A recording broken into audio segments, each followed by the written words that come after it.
been showing you guys what I've been playing recently. You guys know me for playing Mermills.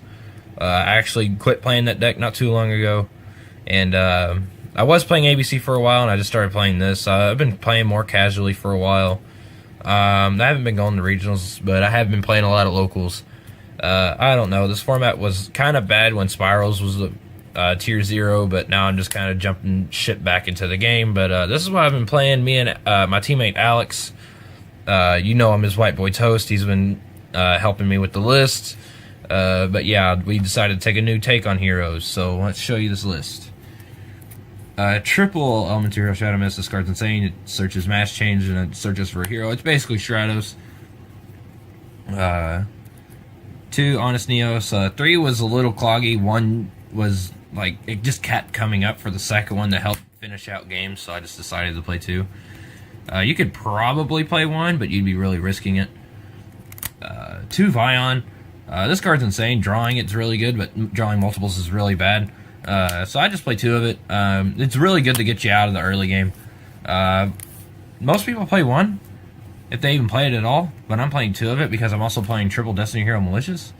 This is your link spamming enabling card. It gives you more plays than just summoning Darklaw turn 1, and, like, that's it. Like, I don't know. You can't really rely on hand traps to protect Darklaw. And regular trap cards actually just suck right now, trying to go second to the Spiral board, so you had to play hand traps. So protecting Darklaw is very hard now. And this kind of helps you build a beefier board to protect Darklaw with. So yeah, that's our hero lineup. So let's continue on. 2 Goblinberg. I could be playing 3 of this, but I'm also playing Rhoda, so I technically am playing 3 of it. And 2 Summoner Monk. Yes, I know, Summoner Monk's at 3 now. But you never want to draw multiples of this card, but you do want to open it. 3 I found a little too cloggy, or drawing it without spells or something. Like, I don't know. I just didn't really care for 3. You could play 3. But yeah, I might find space to try to fit it back in. But for right now, 2 is working out fine. You have a lot of extenders in this build, so those aren't too important.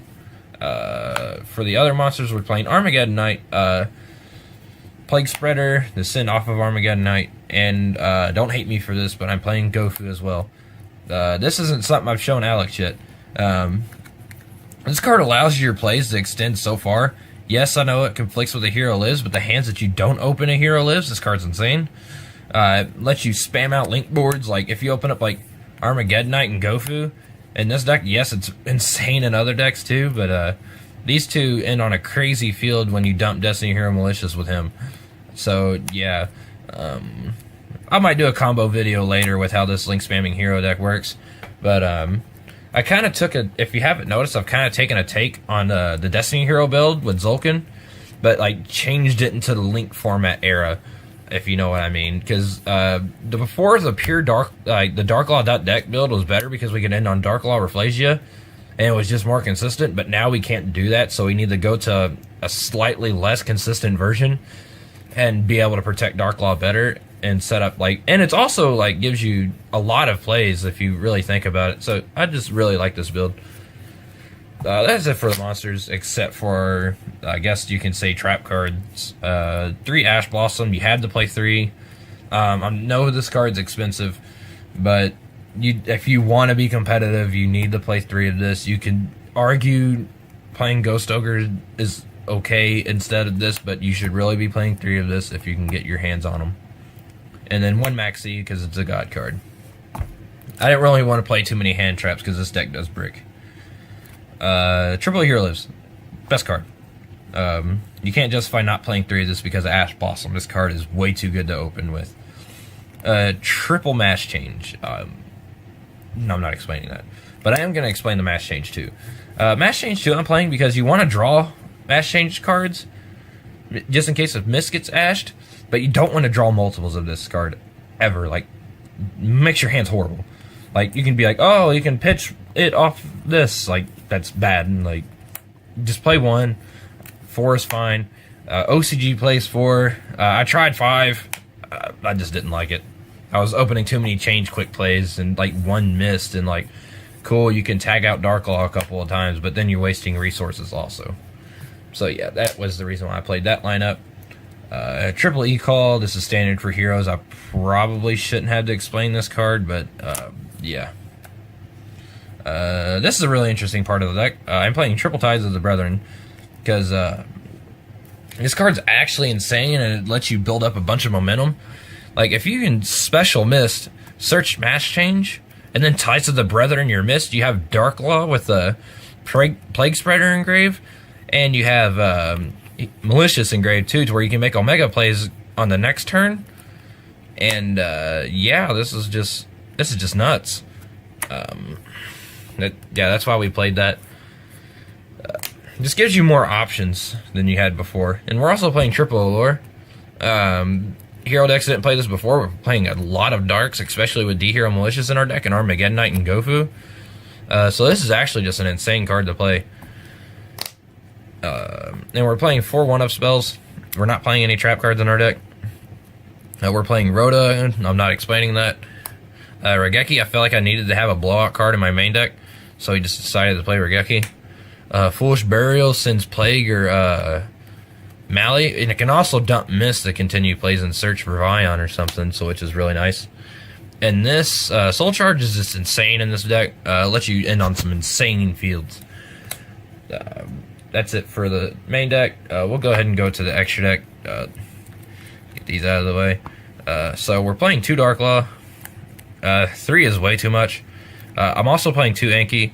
Now, you could argue that you could take out one of the Ankies and play a 3rd Dark Law, but having 2 Ankies in your extra deck allow you to push for game a lot easier than what you usually should be, because this deck has a hard time clearing for game, and if you can't kill them, then you're in a really bad position sometimes. So playing 2 allows you to get that extra 400 attack that can actually just really come up.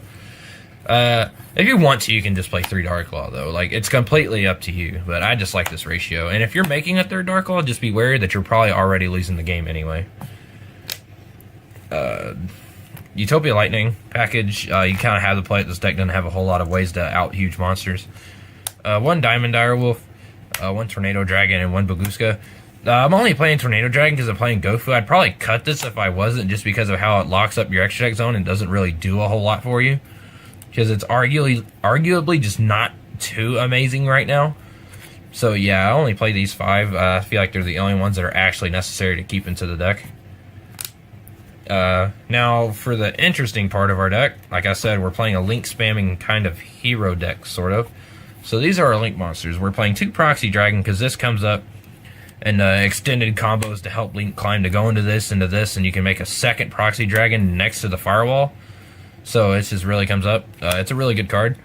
And 1 Link Spider, because if you open Gofu in like a pretty decent hand, you can go like Link Spider and the Proxy Dragon. Get your 2 guy, get like a ranked 4 in Dark Law if you want to. It's just really solid. We have the extra deck space kind of to play Gofu, so we're just gonna go ahead and play Gofu and maximize our potential on plays. You could argue about playing more Link monsters, but it was like, it's hard to fit more. If I was to fit more, I'd probably take out a Tornado Dragon. And then the last card in our extra deck is 1 Cyframe Lord Omega. 1 is fine. I know that we can recycle our Plague and stuff and special it back out and make other level 8 synchros if we haven't ranked through all of our Maliciouses. But I'd rather just make Link summons and stuff just to extend further plays, and then making several Omegas. Because it rarely ever comes up, but you should be playing at least one of this. For the side deck, this is completely up to personal preference. This is what I just really like playing. I'm playing 2 Droll and Lockbird right now. This card's expensive, I know. You could play other cards if you want to, like, I don't know. I already mentioned Ghost Ogres, but like I said, this is personal preference, and we'll just go on and continue with it. 1 Kaiju, Gamma Seal, 1 Humongous, and 1 Jizukiru. We're playing 3 different names because we're also obviously playing Slumber.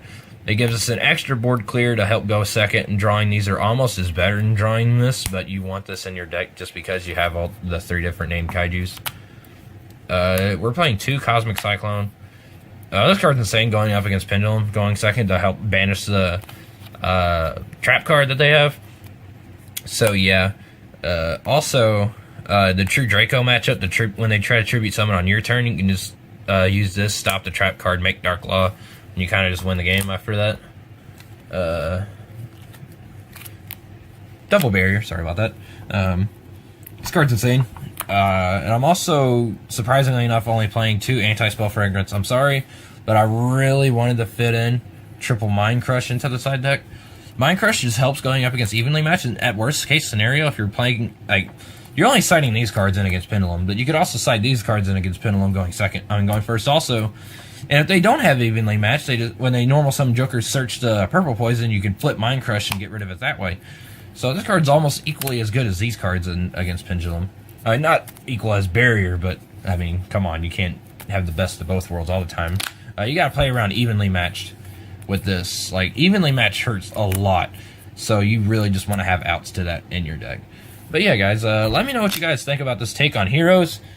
I think it's really cool. I have a lot of fun playing it. I like combo decks, and I turn Heroes into a combo deck. Let me know what you guys think. Alright, this is Riley from TeamDemise, signing out.